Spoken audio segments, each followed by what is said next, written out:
Warning: this The Handmaid's Tale review contains spoilers. The vast majority of The Handmaid's Tale viewers won't know what it feels like to tear their tormentor to actual shreds. See that corpse prosthetic in the mortuary scene? Those girls really did a number on Fred.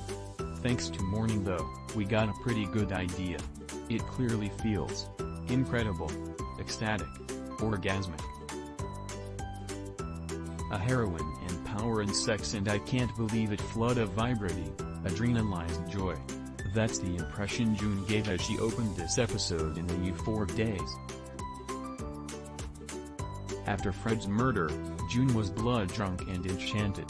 She swooned like a schoolgirl to that inner 1950s love song, and ate like a horse in that diner to Dolly Parton's Getting Happy, which she absolutely was.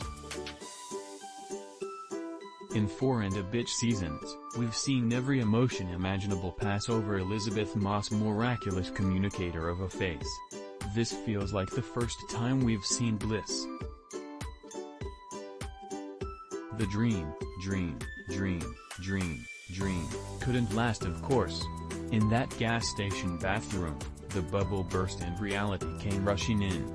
Fred's blood was no longer enchanting to June, now she felt the urgent need to cleanse. What followed was the beatific joy of self-baptism in the ocean, followed by a drive confess and accept her penance like a good Catholic. June braced herself for impact and nothing. The twist for this season opener? Punishment came there none. Not only that, but June was actually congratulated on her act by U.S. government official Mark Tuello, and wished a good day by the fine officers at the Toronto Police Department. The absurd comedy of her confessing to murder and being told she had to pay an $88 fine would not be lost on this show's audience. The question now is how June will cope with her free pass. Luke may be happy to take this one as a win and move on, but his wife is a complicated nest of trauma. If she's not punished by the state, will she find a way to punish herself? Is that what Emily's doing by crossing back over the terrible border?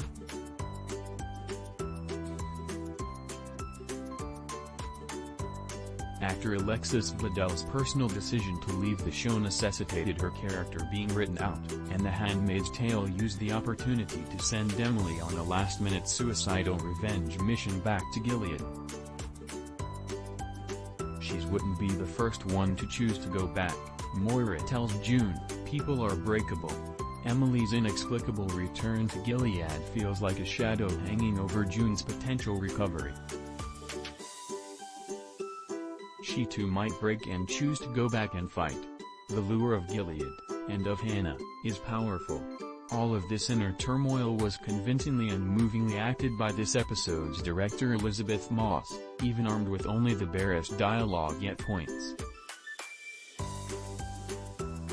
By this stage it's hardly remarkable just how remarkable she is as this show's lead. With much less material and screen time, the Fagmanal 2 continues to utterly convince as Luke.